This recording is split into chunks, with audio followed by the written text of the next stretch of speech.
Thank you very much and welcome to Tech Tuesday. My name is Tom Levine. I'm Cornerstone's tech guru, and today we're going to be talking about Techcessories or technical accessories. But before we get started, I do have a few things to go over. First, just some general housekeeping. If you have a question throughout this presentation, please don't hesitate to type it into that question box at the bottom there. I will get around to it, I promise, and if I don't answer you in the presentation, I will be sending you an email follow-up. I'm hoping to answer questions as we go along, but sometimes things don't allow for that, so please don't hesitate to put it up there. I will get around to it. Additionally, don't forget to check out Cornerstone's COVID-19 resource pages. I know everything sort of feels like it's finally getting back to normal, but COVID is not over. So if you have any questions or would like to keep up on the recent news, I would highly recommend going out to there. As you can see, we've got a separate section for it on our website. And speaking of our website, we also have a new face on our resource center. It's got a document search feature, making it easier to find white papers, more, and a lot of other forms too. So if you haven't been to our website recently, I'd highly recommend checking that out. All of our webinars are also recorded and saved to the Resource Center. So if you missed a presentation and want to go back to it, I highly recommend checking it out. Final mention here before I get going, Autopilot. That's our compensation-based client referral program, and it offers the services of our licensed representatives to provide year-round support or service to clients that might fall out of the scope of your business, but make sure they're never off your radar. You get to continue providing your services to your clients, and we get to make sure that your clients are well provided for and that you're giving them access to pretty much any product they could need, even if it's out of the scope of your business. Our talented team will take care of your clients' health insurance needs for individual ancillary benefits or Medicare solutions. So to activate Autopilot, just go ahead and give us a call, ask some questions, or you can send us an email directly. So that being said, what is a technical accessory? I did sort of give the game away in the introduction, but it is a device that is intended to streamline your day-to-day operations and uses or interacts with technology. These can be worn, carried, or stationary, like sitting on a counter. Typically, these use a different parent device to do all the computing, but that's not always the case. When I say that, I mean something like your watch, if you have a smartwatch. A lot of the computation there actually is being done by your phone, and then they're just talking back and forth. So that's an example of a technical accessory that uses a parent device for all of its computing. Just some other examples, if you are unfamiliar with the concept as a whole, could be smartwatches, wallets of different kinds, different keys or key fobs. Styluses are also pretty common, as well as Tamagotchis, if you're from my generation, remember those. There's also Wi-Fi hotspots. A lot of lightweight drones are coming out, and trackable device tags, and more. There is a lot of different types of technical accessory coming out right now. So that being said, let's start with smartwatches. These are easily the most recognizable form of technical accessory. Smartwatches, believe it or not, came out around the 80s, and that's just because of the general definition of what a smartwatch is. It's, by definition, any device or watch that incorporates a lot of different functions. All of the smartwatches today, at least, are descendants of wrist computers. These are things like the Casio C80, which was developed in the 80s, and it was a calculator as well as a watch. It had actual pressable buttons on it that were big enough that you didn't need a stylus or a separate thing to press. It also came with sort of like a attachable keyboard, so you could do some remote programming in, I believe it was C, but I digress. One of the more widely famous uses of sort of a smartwatch back then was the Secchio TV watch, which is what's shown on the right there. What it was a watch that incorporated radio signal TV functions, so those old antenna systems. That way you didn't have to miss the game as you were bar hopping. So it was a pretty neat little device, and it premiered in a few different movies. I believe Tom Hanks still owns one. But nowadays, things are a little bit more powerful. Smartwatches tend to do a whole lot more than just allow you to watch TV or use a calculator. They tie into a lot of different things, and the Apple Watch actually is what made these pretty mainstream. That took until 2014 though, so it was a very long time for people to adopt it. That being said, now you have a whole host of options. Smartwatches tend to have a whole lot of different functions that would have made any 80s tech head jealous. The standard things that get included with smartwatches nowadays are things like heartbeat monitors and vital sign monitors. These sort of tie into healthcare apps. So if you're a health nut, then you probably already own one. They also come with normal water resistance. A lot of them have different water resistance ratings that are advertised. There are different app stores. They're all Bluetooth compatible. Most of them use Bluetooth to connect to your phone. They also have a little bit of onboard memory now, so they don't just use your phone as sort of a computer. They can also do some computing themselves now the technology has gotten smaller. In addition to that, they have push notifications that are sent from your phone. So you get little notices on your watch whenever you receive a text or something like that. And fully customizable or interchangeable wrist straps are very common as well. They also allow you to change the background image. So all of these watch faces that you're seeing can be instantly updated. It's just software. And the last thing they normally come with is some sort of paid app integration. So that means like if you've got Google Pay, for example, Google Pay can run through pretty much any smartwatch. So you just bring up your barcode and scan. There are a few different options that I did want to cover here, though, and all four are displayed on the screen. The first is Fossil, and believe it or not, and it's weird to even say this, Fossil is the low-cost option here as far as smartwatches is concerned.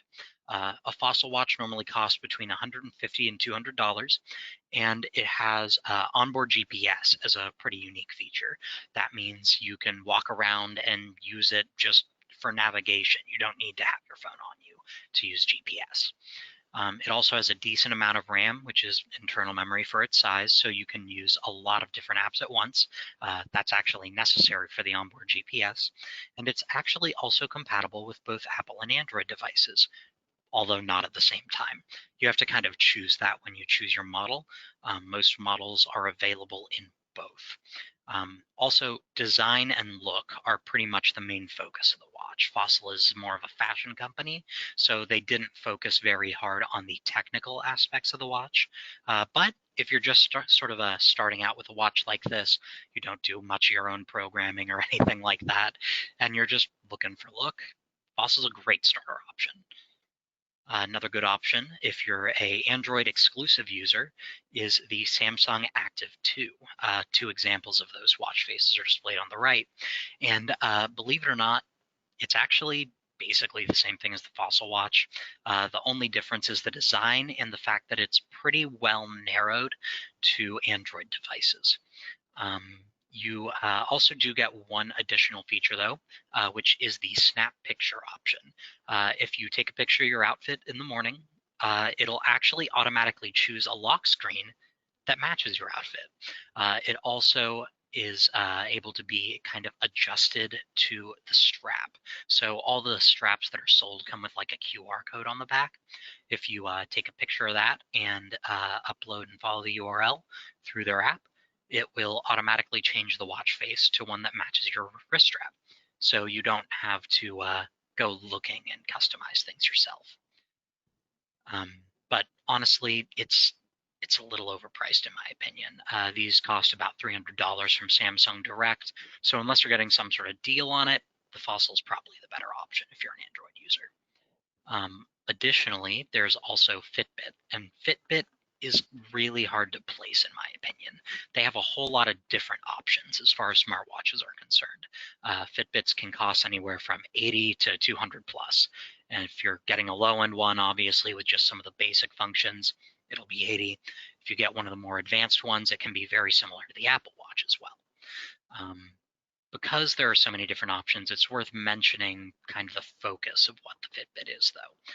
If you couldn't tell from the name, Fitbits generally focus on health information.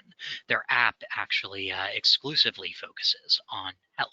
I had a Fitbit for a little while, about 2 years, and then it broke on me, unfortunately. I'm pretty rough with watches. But it's very rugged, typically very durable. The Fitbit displayed up there, as you can see, generally focuses on health information, and that's a lot of their different options. They don't have very innate GPS support. They don't have a lot of RAM, but for the low price point, honestly, they're a great starter watch. And with all the health features, it's really good if you're kind of looking to get more into fitness. And finally, I'm going to cover the Apple Watch. Normally, I'm not a big fan of Apple devices, but I really do think they knocked it out of the park with the Apple Watch. It's a little unfortunate to me, actually, that I can't use it on Android. It has a special chip in it that functions like Bluetooth, but is exclusive to Apple products. So you don't have to do a whole lot of setup if you have an iPhone. It'll just automatically connect. It does use Bluetooth as a backup, but assuming you have kind of a current model iPhone, you really won't need to use it for the Apple Watch, which saves on bandwidth for the Bluetooth. Also, one of the unique features is you can ping your phone with your watch. So if you tap a button on your watch, your phone will start ringing, which is really useful if you lose your phone. I do that a lot, so that would be pretty useful. One of the other things I want to mention is it's one of the few smartwatches that actually not only have adjustable wrist straps, but adjustable frames as well. You can kind of get whatever wrist strap you want for it, but it also comes with actual cases for the watch face itself, which is pretty useful. If you're like me and tend to drop your technology, then it'll help save on the life of your Apple Watch. The next thing we're going to cover is the RFID blocking wallet, and believe it or not, I get a lot of questions on this. RFID blocking wallets are actually really useful, but some of the questions that I get are what they do, how they work, why you would need one, are they useless security, and how much should you pay? Before I even get into what RFID even is, I just want to say it's really worth it, especially if you're traveling to Europe. If you're traveling to Europe, a lot of thieves tend to try and steal card information by using RFID. So before you go to Europe, I would highly recommend having at least some sort of RFID blocking capabilities for your cards. But before we get into why they're useful, what even is RFID? All it is radio frequency identification. What it does is you basically take a circuit and you kind of sew it into fabric or some sort of device tag. This circuit actually stores a very small amount of information. And when a radio wave hits it and goes back to a receiver or whatever device is reading the tag, it gives it a set of instructions. These instructions tell the computer that's reading it to access a database and pull information. It then uses that information to determine a lot of different things. It was originally used in stores to track products for anti-theft. So in this case, if it pulled the product ID from the server and the server said, oh, we haven't sold that product, then it would ping and go off. And that's one form of security for high-cost devices that stores use. Nowadays, however, this feature is incorporated into bank cards and a whole host of other credit cards, which means that the card can, be used to access your full list of card information online. If someone pings your card, then they'll be able to access all of your information from your card, which is kind of frightening in my opinion. It's why you want one of these things. RFID readers pretty much come on almost any device nowadays. There are a lot of tablets that have it natively, and if you have a touch to pay card and you've used touch to pay in stores, you're using RFID as well. So it's something that you need to consider when you're upgrading cards and when you're upgrading your wallets or whatever holds your cards. Just because of how widely available they are and how powerful they are, they can scan things through your pants, through your jeans, through light leather handbags, as well as obviously wallets and phone cases. Because of this, you're going to want something that blocks RFID if you're storing your cards. I personally wouldn't go without one. All RFID blockers do is use the Faraday principle as well. That's kind of what the picture on the left-hand side is showing, actually. The Faraday principle basically says if you have a conductive material that is attached to a ground, anything you put inside that conductive material, if it's kind of arranged as a cage, will not be read. or will not be hit by the electromagnetism that is reading it. Radio frequency IDs just use electromagnetic waves to read this. So the Faraday principle can be used to sort of sheath your card and make it so it can't be read. The actual price for these RFID blocking wallets can vary a lot, actually. If you're just getting a little RFID blocking pocket to put your cards in, then it might cost only 10 bucks. But the wallets, personally, I wouldn't spend any less than 25 on, and I wouldn't spend any more than 50 on, and that's for men's or women's wallets as well. You really get what you pay for as far as RFID blocking capabilities. So that's just the general price point I use to buy. But there's a whole host of different options. I know you can get things really cheap on Amazon. A lot of different stores also sell them. And a lot of wallets nowadays just sort of incorporate this standard feature. So some might not even say that they are RFID blocking, even if they are. Another good piece of new technology are AirPods, and I actually upgraded mine recently. Believe it or not, AirPods were only made possible, really, by miniaturization of technology, and that's really all we were waiting on. All they are Bluetooth-enabled earbuds, so you can walk around without cables and listen to your music. They were released by Apple in 2016, but believe it or not, they were using copied tech, of course. They were originally released as a general design by Onkyo in 2014, and you can see a picture of those up above. In my mind, the Onkyos actually have better bass than the Apple variant as well, but that's just personal opinion. The sound quality through them is actually really good. If you're a normal user of just general earbuds or just mobile listening devices, you're probably not going to notice any difference. But like anything, the wired options are going to be better just because they can transfer more data quickly. There are a lot of different options for these, and there are a few different things you're going to want to consider as you shop for earbuds. These things could be charge time. You're going to want to look at the total amount of charge, by the way, not just the charge time on the earbuds. What that means is typically these things come with charging cases.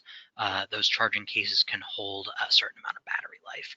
I know the earbuds that I got myself hold a total of 36 hours of charge, which is 6 hours in the actual earbud, and then an additional 30 hours in the actual charging dock, which means I can use it for a total of 36 hours, but I can only use them for 6 hours at a time. Additionally, you're going to want to check out the sound quality reviews. A lot of times these things don't really get good phone quality if you're on the phone, but they can be used to talk on the phone. That's sort of where AirPods have the edge, I think, personally, over most other options. AirPods have much better sound quality when you're actually talking on the phone to someone. But I digress. There are so many different options. If you're using an Android, you cannot use the AirPods, but if you are using Apple, honestly, they're a great option. If you're an Android user, however, I would look for something around $80. Most options can be found between $20 and $80 in this price point. Some of the higher quality ones can cost up to as much as 200 bucks, but I like it, honestly. And it looks like we do have a question here. Teresa, I think you're talking about the AirPods, so I'm going to go ahead and read it off. You say you have Samsung ones, but the issue is that when you're on the phone, people can never hear you, and they're pretty expensive.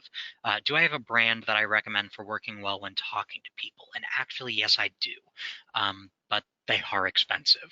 A lot of these AirPods are going to cost you a lot on Android if you're looking for sound quality, as far as in-phone conversation. I personally use Skull Candies, but they're not the best for that, and neither are Sony's. I would look for Jaybirds. Jaybirds are actually really high quality options. They're very expensive, though. I haven't found any for less than $175, but if you're just looking for that sound quality and you really just want something that'll last a long time, Jaybirds are what I'd recommend. They're really beautiful devices. I don't want to spend more than $100 personally on AirPods because I'm rough with technology. If you're not rough with technology and you think you're going to take good care of them, yes, go for it. Otherwise, I'm maybe sacrifice some of that. Anyway, moving on. Smart home products. This is actually one of the last things I wanted to cover, but by now you've probably noticed I'm using a bunch of quotes around smart. And the reason for that is because smart is just branding. It doesn't really mean anything. Nowadays, smart is sort of a hand holder or a catch-all for devices that connect to each other through local area networks or LANs. If you attended my tech talk about, um, internet connectivity, you probably already know what that is. But basically, a LAN is a local area network. It's a bunch of devices connected locally without having to use the internet as a whole. That being said, a lot of smart home devices can be used on the go through the internet. These are things like Nest and other thermostat systems, home security options that you can pull up through your phone, smart fridges and other cooking appliances, and much, much more. A lot of these devices network together with assistants, things like Alexa or Google Home, and they can be used to adjust settings on the fly or power on and off just with a voice command. You can say things like, Alexa, turn up the thermostat by 3 degrees, and it'll automatically adjust your thermostat temperature. You could also say something like, Alexa, unlock the front door if you have a smart lock, and it'll automatically unlock your front door. It's a little frightening in my opinion, but there are a lot of people who have heavily invested in this. It's kind of starting to resemble Smart House, if you remember that Disney film. A lot of these things also use hubs or routers to connect to non-native devices to the ecosystem of smart home networks. So what that means, I guess, is more similar to if you use a Nest product, it is very easily integratable with all of the other Google systems for smart home devices. If you have something like a Ring system, that might integrate very well with it as well, but you would have to use a hub. A hub is just basically a router, but it does cost a pretty penny. Another thing is that when you're shopping, you're going to want to check for this device compatibility as well. It's not just plug and go. For thermostats, though, the only real notable option right now is Nest. Nest was acquired by Google sometime between 2014 and 2016, and believe it or not, I couldn't actually get a solid date on this. I did look for a very long time because it really bothered me, and all I knew is they entered negotiations sometime in 2014, sometime around 2016. All of their individual sites were taken down and moved onto the Google store. Nest very easily integrates because of this with Google's home technology, very easily. It is a full ecosystem of products now, so there are a whole range of Nest products. But the thermostat specifically actually saves heating costs in the long run. What it does is it learns just through general GPS settings where you are and kind of tracks your pattern of when you get close to home and when you actually come home. It uses this to automatically change your heat settings in the summer and winter so that when you walk in the door, it's exactly the temperature you want it. But when you're out of the house, the thermostat shuts off and it just lets your temperature go back to normal. Because it's not constantly running your AC or not constantly running your heater, it saves you money in the long run on heating costs. That being said, it costs a lot to set up. A Nest thermostat itself is about $250. A hub just for Google Home to connect it with other devices is $299. Now you're also looking at add-ons, things like cables or other devices that you want to plug in, and those are going to have their own costs as well. Typically, an additional device you're trying to add is going to cost somewhere between $200 and $300.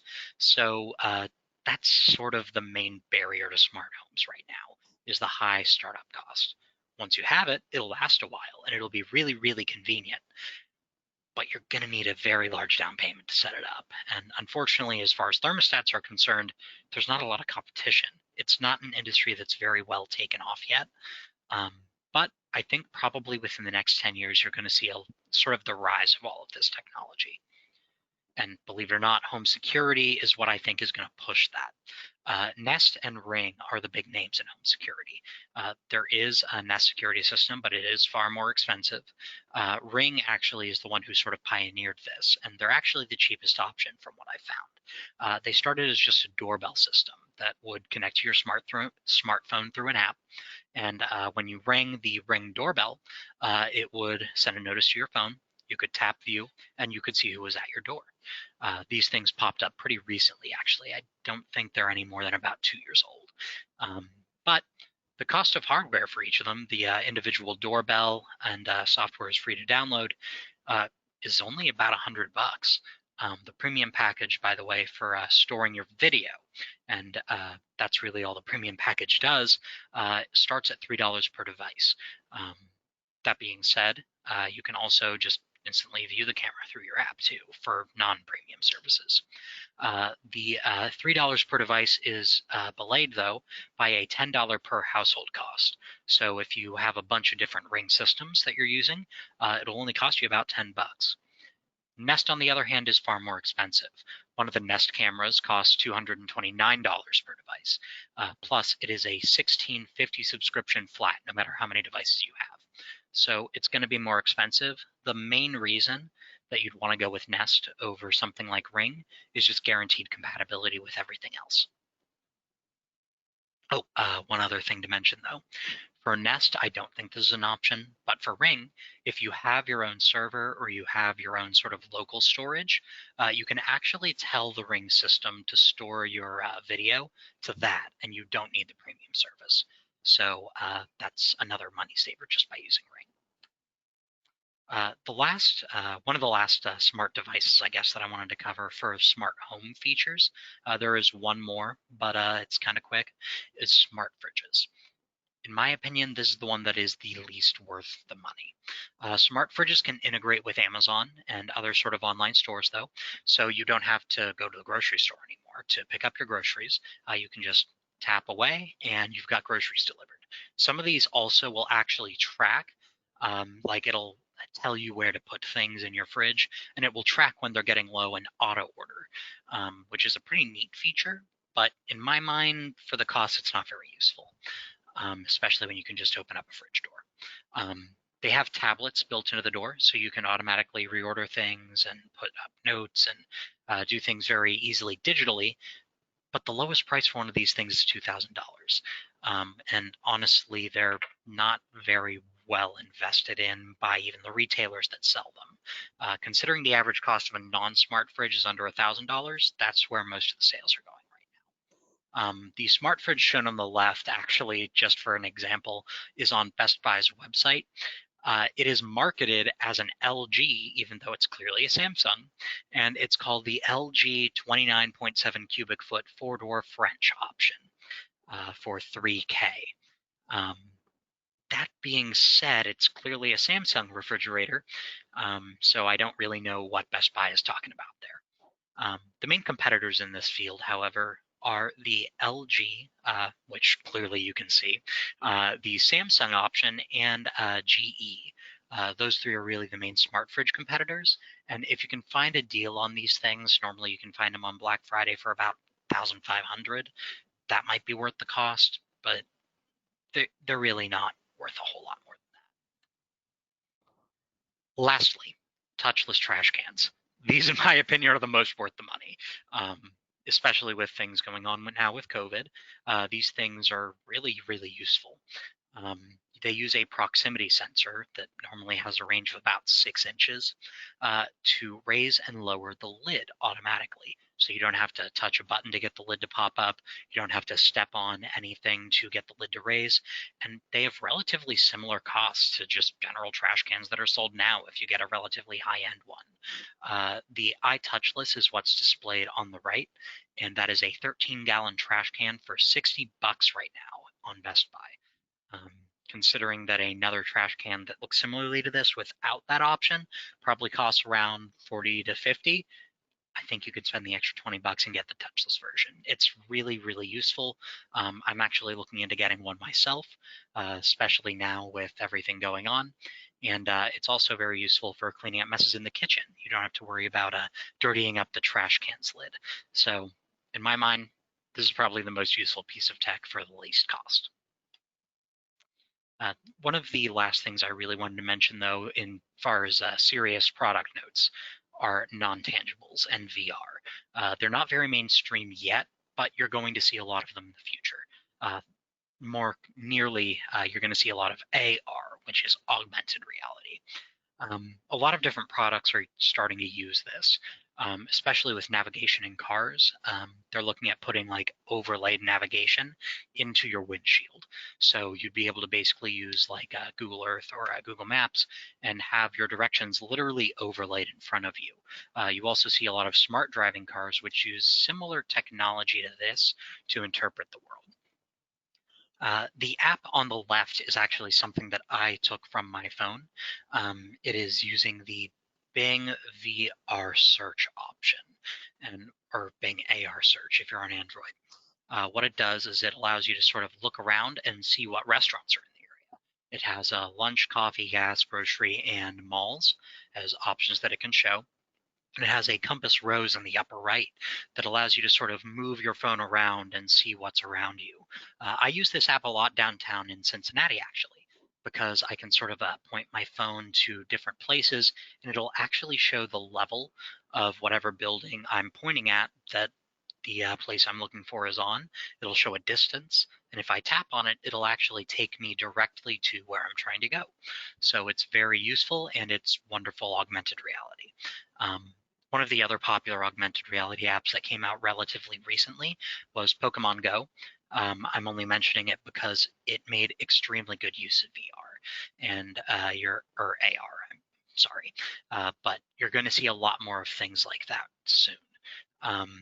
These are going to be very easily integrated into phones and a bunch of different apps, so it's something to look forward to in the near future. Lastly, I wanted to sort of highlight a few products that haven't quite taken off yet, with the exception of 5G, which I'm getting to in a second here. Bose frames are a good example of technology that was developed with good intentions, but not really a great tech accessory, in my opinion. All they were glasses with built-in speakers. And if you've got earbuds, these are mostly pointless anyway because you can just get glasses. They cost about $200, and the speakers that were in the frames were not very good. It sort of shows why you don't necessarily want to integrate everything in technology. Another good example is bendable technology. This actually, I think, will make a resurgence, but I think it's been implemented poorly moving forward. If you see any sort of technology that highlights the fact that it bends or can warp as a screen, I'd hold off on maybe getting that for the near future. The Samsung Galaxy Fold is a good example of why this tech shouldn't be heavily invested in just yet. It's not quite fully usable. The Fold as a phone actually cost over $1,500, and it had a bunch of screen issues. What the Fold was a smartphone that you could sort of unfold into a tablet. It was a very neat little piece of tech, and it would have been even neater if the screen didn't have issues. The screen that folded out tended to glitch. It had a lot of banding problems and a lot of connection problems when it first released, and they never really were able to solve that in the Galaxy Fold. That being said, the Fold 2 is set to release this year, and it might prove me wrong. Maybe they've made a bunch of strides in this field since they released the Galaxy Fold a few years ago, or I think it might have been last year. But I really don't think they have. So it's not quite fully usable yet, but really unique technology that's coming up.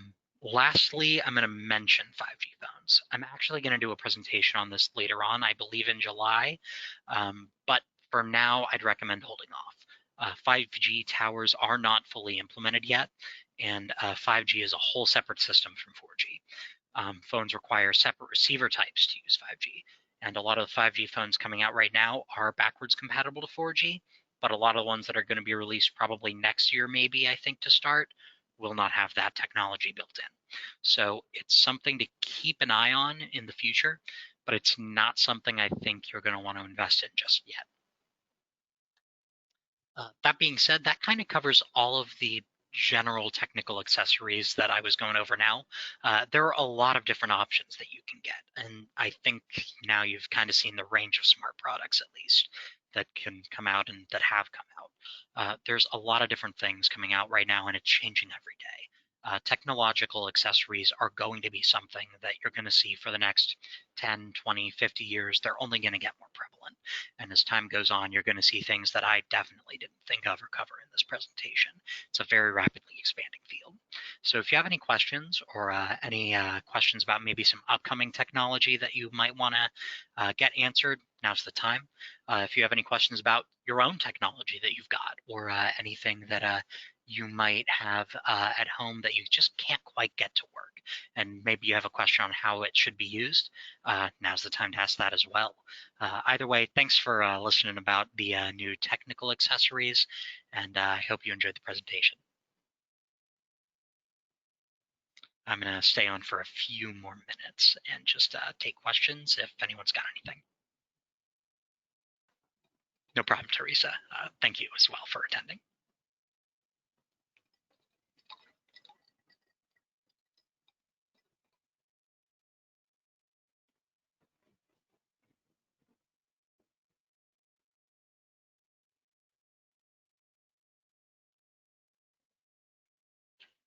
And I don't see anyone typing, and I don't see any other questions popping up. So I'm going to go ahead and end the webinar here. But thank you again so much. Thank you so much for attending. These are all the references that I used when I was referencing through the different products. You can find a lot of these online at a lot of different tech retailers. Best Buy is a common option, but you could also probably pick a lot of them up from Micro Center or Target even. If you have any other questions that you just didn't feel comfortable asking, please feel free to reach back out to me. My phone number is 513-487-5390, and my email address is tlevine@crnstone.com. If you have any other questions that you didn't feel comfortable asking through the presentation, feel free to email me and I will get back to you. Thank you and have a wonderful day.